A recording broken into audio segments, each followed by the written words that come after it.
समाप्त हो जाते हैं। फुलेरा दूज कहते हैं दुनिया में सब दिन का दान, सब दिन का पुण्य समाप्त हो सकता है, और फुलेरा दूज का दान पुण्य सत्कर्म भजन कीर्तन नाम स्मरण समाप्त नहीं होता। चक्कर आ जाते हो, अचानक गिर जाते हो, हापड़ी भराने लगती हो थोड़ा सा चलने पर, श्वास फूल जाती हो ज्यादा चढ़ने पर, उनके लिए विशेष है कि धतूरे की जड़ को, धतूरे का जो फल होता है उसकी जड़ महाराज निकाल कर धोकर उसको घिसकर शंकर भगवान पर उसका लेपन कर दीजिए।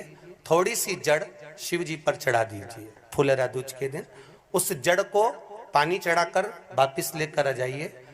जो मिर्गी का मरीज होता है, जिसको दमे की शिकायत होती है, श्वास की होती है, चलने में हापड़ी भरा जाती हो, फुलेरा दूज के दिन दोपहर के समय पर उसको वो जड़ केवल 3 या 4 बार सुगंध में सुंगा दी जाती है, तो मिर्गी की बीमारी समाप्त हो जाती है, और जिसको दमा श्वास फूलता है उसको भी आराम लग जाता है। फुलेरा दूज के दिन उसके लिए नित्य आनंद का सुख दे जाती है।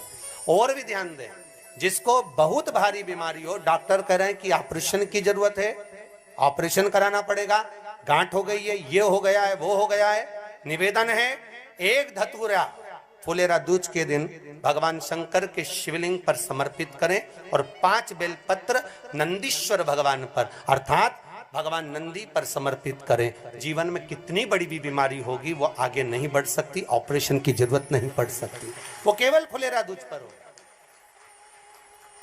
केवल फुलेरा दूज के दिन, उसके सिवाय नहीं। और वो 15 मार्च को है, मौका मिला है, आनंद से। धतूरा होता है विषैला। कैसा होता है? विषैला, बहुत विष होता है धतूरे के अंदर। पर महाराज भगवान शिव को वो समर्पित किया जाता है, जैसे पार्वती जी को लगा जब कोई साथ नहीं दे रहा, पार्वती जी को लगा जब कहीं से सुख का अनुभव नहीं हो रहा, आनंद का अनुभव नहीं हो रहा, पार्वती जी ले गई धतूरा, पार्वती मैया ले गई उस बेलपत्र को शिव को। और प्रयास करना, अगर दुख है तो एक धतूरा समर्पित कर कर 1 लोटा पानी अवश्य समर्पित कर। उनके लिए भी कहूंगा जिनको शरीर में दाद हो जाती है, खाज हो जाती है, या खुजलियों का क्रम हो जाता है, उनके लिए भी महाराज धतूरे का पानी, धतूरा 1 लोटे में डाल दो, पानी रख दो उसमें, उसके अंदर थोड़ा सा चंदन डालकर वो पानी शिव जी को समर्पित कर दो। वही पानी को लेकर आ जाइए और कुछ देर तक शरीर में लगाकर बैठ जाइए महाराज। वो केवल फुलेरा दूज का है महाराज, उसको शरीर में लगाकर थोड़ी देर बैठ जाइए, 15-20 मिनट तक।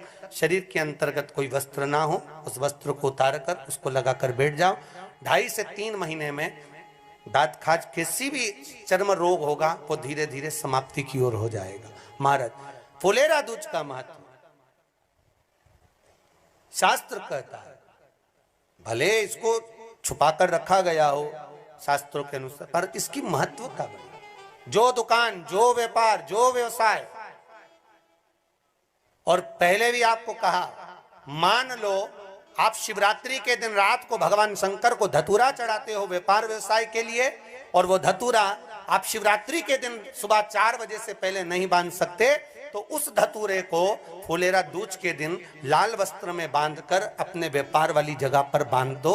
जीवन में कभी व्यापार नीचे नहीं जाएगा, बढ़ता ही चला जाएगा। और उनके लिए भी निवेदन करूंगा जिनके यहाँ कर्जा बहुत है, बहुत कर्जा है, चूक ही नहीं रहा, पैसा ही नहीं रहा, व्यापार चले तो कर्जा चूके, उनके लिए भी निवेदन करूंगा। 1 धतूरा बेलपत्री के पेड़ के नीचे शिवलिंग का निर्माण कर कर फुलेरा दूज के दिन उस धतूरे को अपनी कामना कर कर हल्दी में भिंगोकर उसको भगवान शंकर को समर्पित कर दीजिए अपनी कामना कर कर। उसी हल्दी की 1 बिंदी अपने साथ में रुमाल में लगाकर अपने व्यापार व्यवसाय की जगह पर लेकर जाइए। कर्जा धीरे धीरे धीरे धीरे जब चूकेगा, जब लक्ष्मी आएगी, तो लक्ष्मी की वृद्धि भी वो करता। महाराज ये फुलेरा दूज के उपाय, जिस दिन मां जगतजननी जगदम्बा अंबा स्वयं भगवान शंकर को मौन होकर देख कर विलापित होती हैं, नैनों से नीर बहता, शिव को हुआ क्या, शंकर को क्या हुआ है, योगरदानी को हुआ क्या।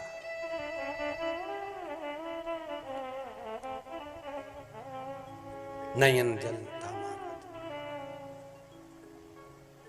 मैं तो बैठी थी गंगा किनारे, मैं तो बैठी थी गंगा किनारे,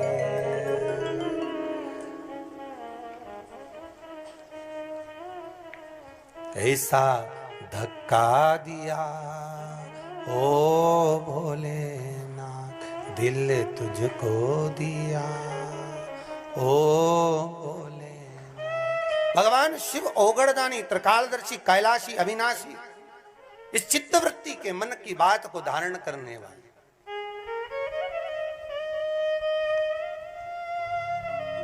जिन लड़का और लड़की का विवाह नहीं हो रहा है, महाराज विवाह के लिए बहुत परेशान हो गए, उनके लिए भी 5 बेलपत्र, 1 धतूरा, 5 शमी पत्र अशोक सुंदरी वाले स्थान पर, चाहे मंगल हो, चाहे राहु हो, चाहे केतु हो, सारे ग्रह भले अनुकूल है नहीं है, प्रतिकूल है नहीं है, वो अपने अनुसार उसको लेकर शमी पत्र, बेलपत्र और धतूरा हाथ की हथेली में रखकर, जिसका मंगल विवाह नहीं हो रहा, बहुत कष्टप्रद है, हाथ में रखकर अशोक सुंदरी, अशोक सुंदरी का स्थान सबको मालूम है ना, भगवान शंकर की जलाधारी पर शिवलिंग, पार्वती जी का हस्त कमल, जहां से चरण जल नीचे जाता है, राइट भाग गणेश जी का स्थान, लेफ्ट भाग कार्तिकेय का स्थान, जलाशय में से, जलाधारी में से जो जल नीचे गिरता है बूंद बूंद, वो शंकर भगवान की 5 लड़कियां, जया, विषहरा, शामरीवारी, दोतली और देव, शंकर जी की 1 लड़की और अशोक सुंदरी 6 नंबर की, उसका स्थान, इन पानी जो जाता है उसके बीच में जो मोटी सी लाइन होती है, उस मोटी सी लाइन पर जो स्थान है वो अशोक सुंदरी का स्थान है। किसका स्थान है? अशोक सुंदरी। शंकर भगवान का संपूर्ण परिवार, जलाधारी माता पार्वती जी का हस्तकमल, चरण, राइट में गणेश जी, लेफ्ट में कार्तिकेय जी, बीच में अशोक सुंदरी, और ऊपर से जो 1-1 बूंद पानी गिरा रहा है वो है शंकर भगवान की 5 लड़कियां, जया, विषहरा, शामरीवारी, दोतली और देव, शिव की 5। तो जिनका विवाह नहीं हो रहा, अशोक सुंदरी वाली जगह पर हाथ में लेकर वो धतूरे के साथ शमी पत्र, बेलपत्र समर्पित करें और बाबा से निवेदन करें, बाबा आपकी कामना पूर्ण, फुलेरा दूज करें। अशोक सुंदरी पर जो धतूरा चढ़ता है, वैसे तो अशोक सुंदरी पर धतूरा बहुत कम चढ़ता है, केवल एक फुलेरा दूज का दिन ही ऐसा होता है जिस दिन अशोक सुंदरी वाली जगह पर धतूरा चढ़ता है।